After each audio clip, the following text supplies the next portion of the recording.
Hello students, आज के video में आपका स्वागत है। सिंथेसिस में आप पढ़ रहे हैं वाक्यों को कैसे जोड़ा जाता है। पार्टिसिपल के माध्यम से वाक्यों को जोड़ने के लिए यहाँ सिखाया जा रहा है। तो पार्टिसिपल जैसा कि आपको बता दिया गया था कि जब दोनों सिंपल सेंटेंसेज के सब्जेक्ट सेम हो और क्रिया डिफर कर रही हो तो वहाँ क्या करते हैं,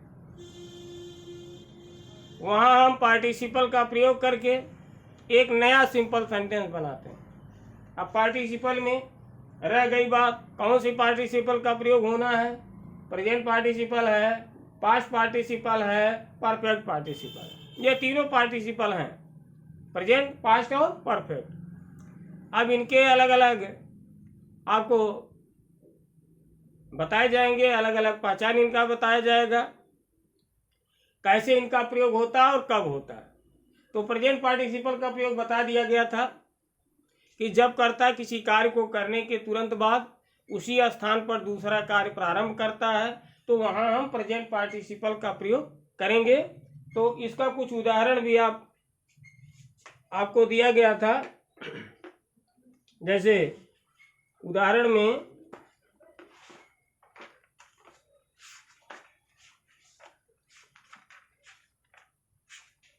कुछ उदाहरण हैं।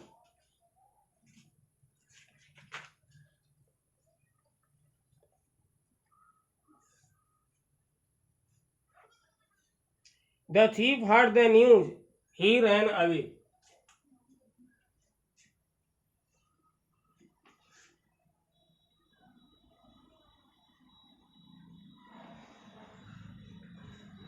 The thief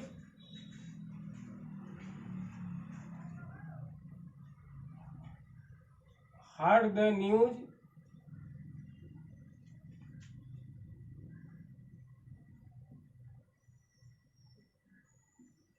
he ran away.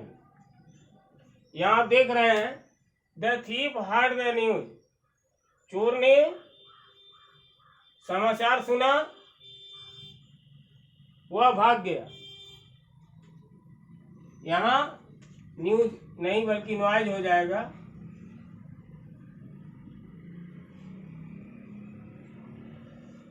The thief heard the noise, he ran away. चोर ने आवाज सुना और आवाज सुन करके वह भाग गया। अब यहाँ आप देख रहे हैं the thief heard the noise, the thief heard the noise, ये आपका सिंपल सेंटेंस है, सिंपल सेंटेंस है। और ही रैन अवे, ये भी आपका सिंपल सेंटेंस है, सिंपल सेंटेंस। तो यहाँ देख रहे हैं the thief heard the news simple sentence और ही रैन अवे सिंपल सेंटेंस है। ये दोनों सिंपल सेंटेंसेज को जोड़ करके एक नया सिंपल सेंटेंस बनाना है। अब हम देख रहे हैं कि दोनों सिंपल सेंटेंसेज का जो सब्जेक्ट है, यहाँ देख रहे हैं दूसरे वाक्य का सब्जेक्ट ही है और पहले वाक्य का सब्जेक्ट द थीफ है। तो कहने का तात्पर्य है कि दोनों सब्जेक्ट सेम है, क्योंकि ये थीफ यहाँ नाउन है, इस नाउन के स्थान पर यहाँ ही प्रोनाउन का प्रयोग किया गया। अतः सब्जेक्ट यहाँ क्या है, सेम है और क्रिया डिफर कर रही है। यहाँ सुनने का काम हो, यहाँ जो है सुनने का काम हो रहा है, यहाँ भागने का काम हो रहा है। तो क्रिया डिफर कर रही है। इसका मतलब कि पार्टिसिपल का प्रयोग होगा। तो पार्टिसिपल में किस पार्टिसिपल का प्रयोग होगा, ये जानने के लिए आपको बता दिया गया कि जब कर्ता किसी कार्य को करने के तुरंत बाद उसी स्थान पर दूसरा कार्य प्रारंभ करता है तो वहां प्रेजेंट पार्टिसिपल का प्रयोग करते हैं। जैसे इसमें देखिए, चोर ने आवाज सुना, ही रैन अवे, वह भाग गया। तो आवाज सुनते ही भाग गया, यानी आवाज सुन करके चोर भाग गया। आवाज सुन करके चोर भाग गया। तो आवाज सुना और वहीं से भागा, जहाँ आवाज सुना वहीं से भागा। तो जो है वहां अब यहाँ पर प्रेजेंट पार्टिसिपल का प्रयोग होगा। तो पहला काम इसमें कौन सा है, पहला काम है आवाज सुनने का। तो ये पहले काम को हम क्या करेंगे, इसी क्रिया को पार्टिसिपल में चेंज कर देंगे, प्रेजेंट पार्टिसिपल में। तो क्रिया में आईएनजी V1 प्लस ING। तो पहले हार्ड V2 है, क्रिया का सेकंड फॉर्म है, इसको क्रिया का फर्स्ट फॉर्म में बदलिए तो हो जाएगा हियर। हार्ड का फर्स्ट फॉर्म क्या होगा? हियर। अब हियर में ING लगा करके हम क्या करेंगे? प्रेजेंट पार्टिसिपल में चेंज कर देंगे। तो हियरिंग, और ये जो द थीफ है, द थीफ को यहाँ नहीं बल्कि ही के स्थान पर चला जाएगा। ये द थीफ जो है यहाँ से यहाँ आ जाएगा ही के स्थान पर, क्योंकि हमने पहले भी बताया कि जब प्रेजेंट पार्टिसिपल हम बनाते हैं तो उसके पहले वाले सब्जेक्ट को हटा देते हैं। तो हार्ड को हम प्रेजेंट पार्टिसिपल बनाए तो हियरिंग हुआ, इसके पहले वाला सब्जेक्ट द थीफ है, इसको हटा देंगे तो यहाँ आएगा दूसरे नंबर पे। दूसरे नंबर पे जो दूसरे वाक्य का सब्जेक्ट ही है, ही के जगह पे आ जाएगा द थीफ। तो hearing the noise, hearing the noise, यहाँ कामा लगा देंगे, ही के स्थान पर द थीफ लिखेंगे। द थीफ रैन। इस तरह से आपका प्रेजेंट पार्टिसिपल के माध्यम से दो सिंपल सेंटेंसेस को जोड़ करके एक नया सिंपल सेंटेंस बनाया गया।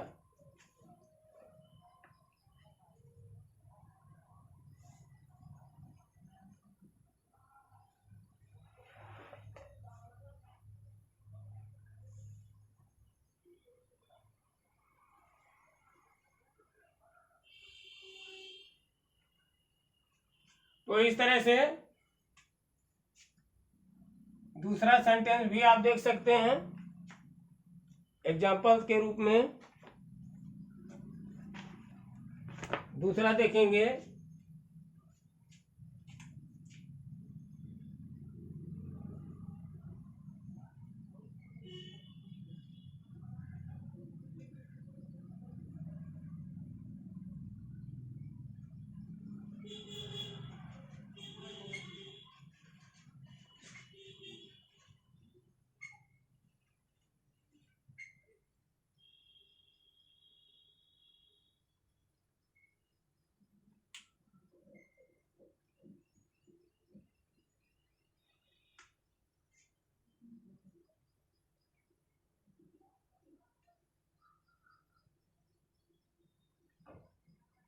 I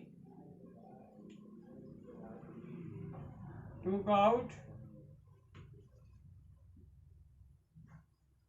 my pen. I took out my pen.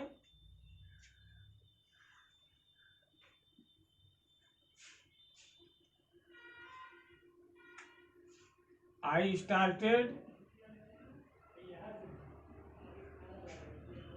started writing. मैंने अपना कलम निकाला, मैं लिखना शुरू किया। तो कलम निकालते ही लिखना शुरू किया तो यहाँ हो जाएगा प्रेजेंट पार्टिसिपल बनेगा, टुक का टेक हो जाएगा।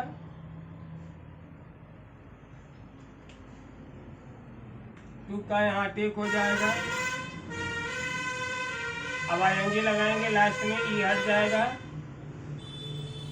Taking out my pen comma I started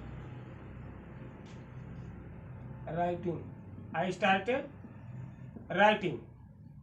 तो इस तरह से आपका हो गया। अब ये जो बताया गया प्रेजेंट पार्टिसिपल के माध्यम से दो या दो से अधिक सिंपल सेंटेंसेस को जोड़कर एक नया सिंपल सेंटेंस बनाने के लिए जो है प्रेजेंट पार्टिसिपल का सहारा लिया गया। अब प्रेजेंट पार्टिसिपल में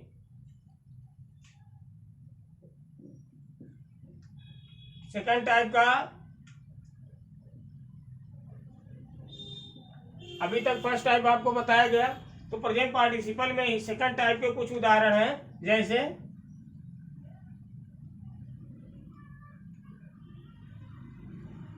I was tired of reading. I was tired of reading.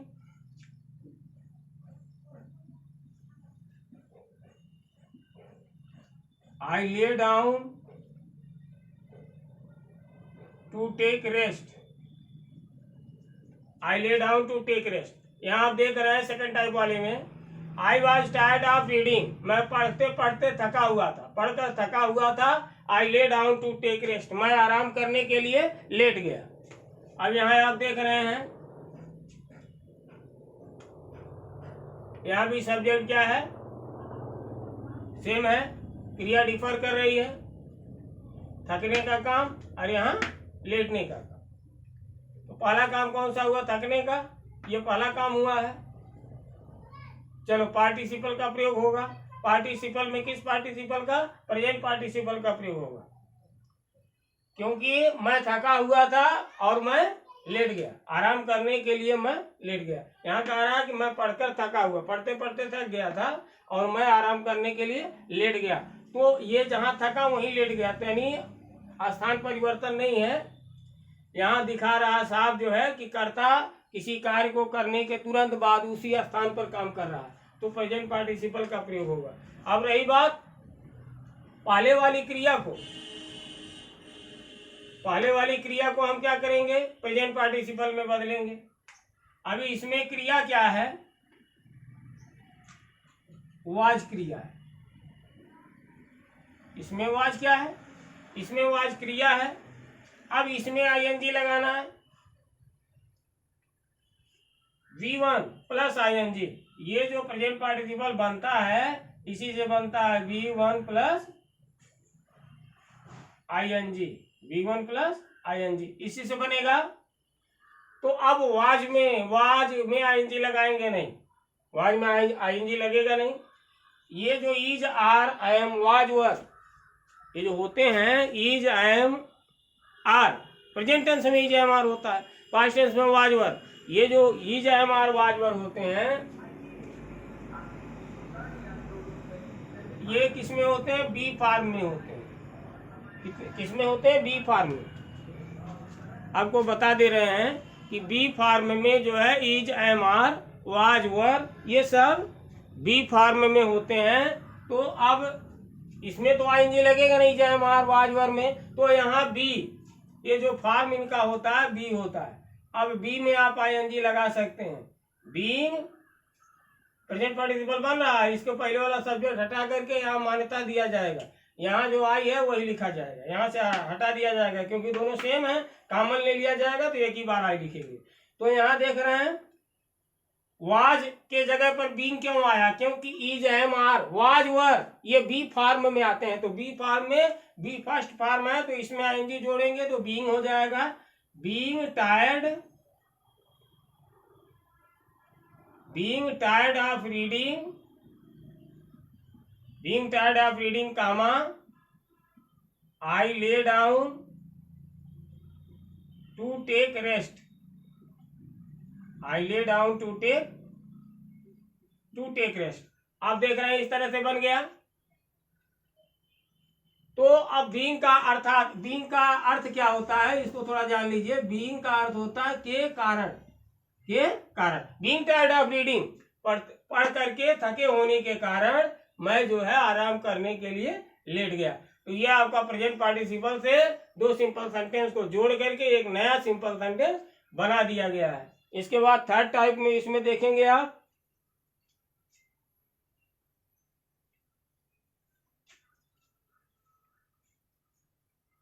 इसमें आप थर्ड टाइप में देखेंगे। थर्ड टाइप में आप देखेंगे इस तरह का एग्जांपल्स है। फॉर द एग्जांपल, देखिए इसके पहले आपको हम नोट बता दें थर्ड टाइप वाले में, थर्ड टाइप में नोट बता रहे हैं ये थर्ड टाइप का बनेगा कैसे।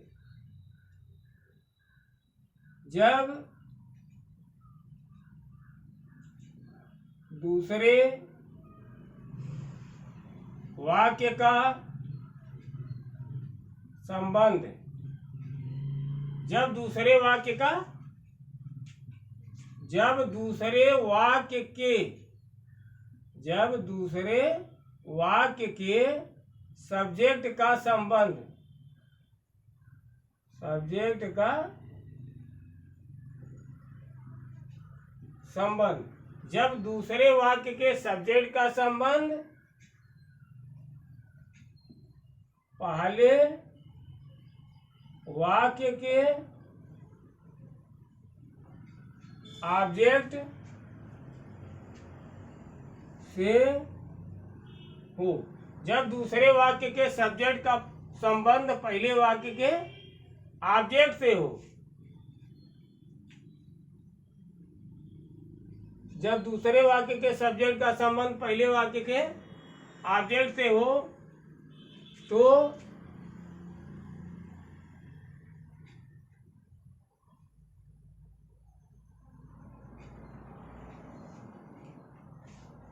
जब दूसरे वाक्य के सब्जेक्ट का संबंध पहले वाक्य के ऑब्जेक्ट से हो तो बनाते कैसे हैं, थोड़ा उदाहरण देख लीजिए।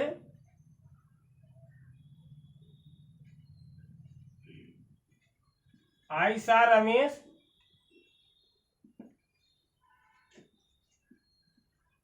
he was abusing his neighbor। I saw Ramesh he was abusing his neighbor। अब यहाँ आपको समझा दें, जब दूसरे वाक्य के सब्जेक्ट का संबंध पहले वाक्य के ऑब्जेक्ट से हो। अब ये आपका दूसरा वाक्य है, he was abusing his neighbor। ये दूसरा वाक्य है, पहला वाक्य है आई सा रमेश। ठीक, तो जब दूसरे वाक्य के सब्जेक्ट का संबंध, दूसरे वाक्य का सब्जेक्ट कौन है, ही। क्या कह रहा नोट, जब दूसरे वाक्य के सब्जेक्ट का संबंध, चलो ठीक है, दूसरे वाक्य के सब्जेक्ट का संबंध पहले वाक्य के ऑब्जेक्ट से हो तो पहले वाक्य का ऑब्जेक्ट कौन है, रमेश। तो ये दोनों का संबंध है। अब यहां देखिए, दूसरे वाक्य के सब्जेक्ट का संबंध पहले वाक्य के ऑब्जेक्ट रमेश से है। जब दूसरे वाक्य के सब्जेक्ट का संबंध, दूसरे वाक्य के सब्जेक्ट का संबंध पहले वाक्य के ऑब्जेक्ट से, पहले वाक्य के ऑब्जेक्ट से है, तो कैसे बनाते हैं, तो पहले वाक्य को, पहले वाक्य को पूरा लिखने के बाद, पूरा लिखने के बाद, पहले वाक्य को पूरा लिखने के बाद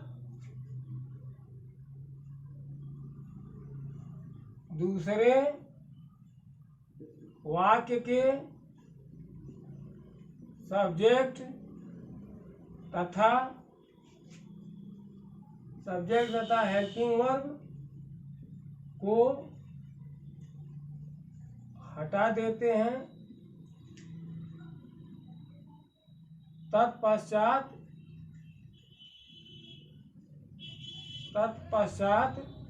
जो बचता है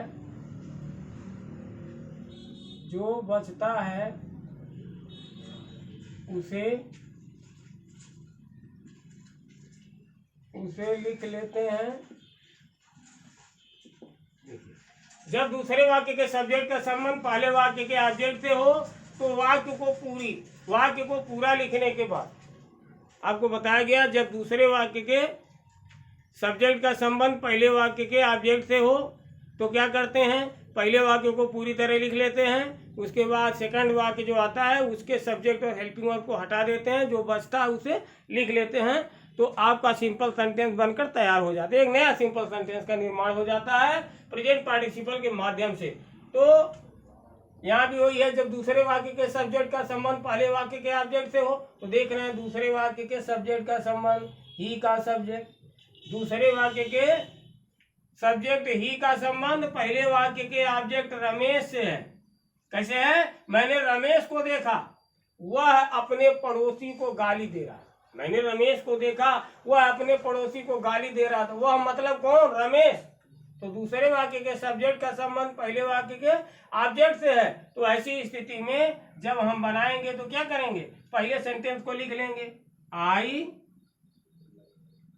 सा रमेश, आई सा रमेश, और दूसरे वाक्य के सब्जेक्ट को नहीं लिखेंगे, हेल्पिंग वर्ब को नहीं लिखेंगे, जो बच रहा लिख लेंगे, abusing his neighbour, abusing his abusing his neighbour, I saw Ramesh abusing his neighbour. इस तरह से आपका दो सिंपल सेंटेंस को मिला करके एक नया सिंपल सेंटेंस तैयार हो गया। इसी तरह से दूसरा सेंटेंस है, आई सा ए बर्ड, मैंने एक चिड़िया देखा, it was flying in the sky, मैंने एक चिड़िया देखा वह आसमान में उड़ रही थी। तो दूसरे वाक्य का सब्जेक्ट क्या है? इट है। दूसरे वाक्य का सब्जेक्ट आपका इट है और पहले वाक्य का ऑब्जेक्ट क्या है? ए बर्ड है। ये ऑब्जेक्ट है आपका। तो कह रहा मैंने एक चिड़िया देखा वह आसमान में उड़ रही थी। वह माने कौन उड़ रही थी? चिड़िया। तो दूसरे वाक्य के सब्जेक्ट का संबंध, दूसरे वाक्य के सब्जेक्ट का संबंध पहले वाक्य के ऑब्जेक्ट से है। तो ऐसी स्थिति में जब बनाएंगे सिंपल सेंटेंस तो क्या होगा? पहले वाक्य को लिख देंगे जैसा कि आपको बताया गया। पहले सेंटेंस को लिखेंगे तो हो जाएगा आई saw a bird, I saw a bird. इसके बाद जैसा कि बताया गया कि दूसरे सेंटेंस के सब्जेक्ट को हटा देंगे, हेल्पिंग वर्ब को हटा देंगे। जो बचेगा लिखेंगे flying in the sky, flying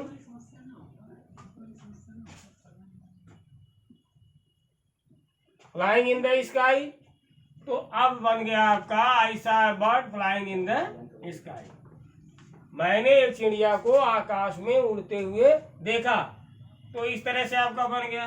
तीसरा उदाहरण भी देख लीजिए, आई saw a dog, I saw a dog, it was lying on the road, I saw a dog, मैंने एक कुत्ता देखा, it was lying on the road, वह सड़क पर पड़ा हुआ था। मैंने एक कुत्ता देखा वह सड़क पर पड़ा हुआ था। तो दूसरे वाक्य का सब्जेक्ट क्या है? इट है, इट है। और पहले वाक्य का ऑब्जेक्ट क्या है? ए डॉग है। तो अब देखते हैं कि दूसरे वाक्य के सब्जेक्ट का संबंध पहले वाक्य के ऑब्जेक्ट से है। तो मैंने एक कुत्ता देखा वह सड़क पर पड़ा हुआ था, वह माने कौन सड़क पर पड़ा हुआ था? एक कुत्ता। तो दूसरे वाक्य के सब्जेक्ट का संबंध पहले वाक्य के ऑब्जेक्ट से है। तो इसको प्रेजेंट पार्टिसिपल में बदलने के लिए क्या करेंगे? पहले सेंटेंस को लिख लेते हैं, आई सा ए डॉग, पहले इसको लिख लेते हैं।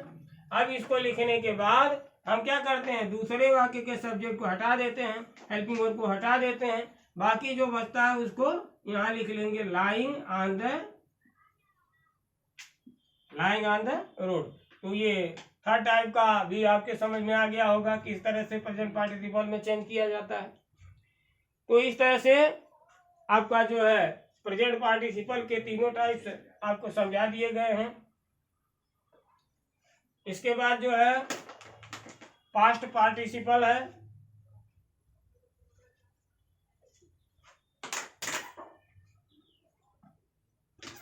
पास्ट पार्टिसिपल में पास्ट, ये दूसरा आपका पार्टिसिपल है। पास्ट पार्टिसिपल, पास्ट पार्टिसिपल है। ये बनेगा कैसे? V3, क्रिया का थर्ड फॉर्म, क्रिया का थर्ड फॉर्म लगाने से बनता है। यहां लिख दें, यह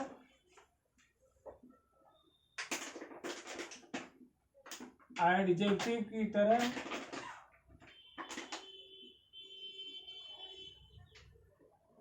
काम करता है,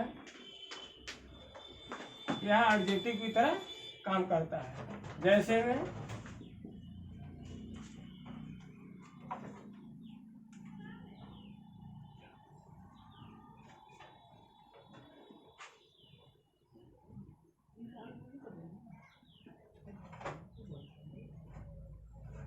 I found my purse, I found my purse, मैंने अपना पर्स पाया।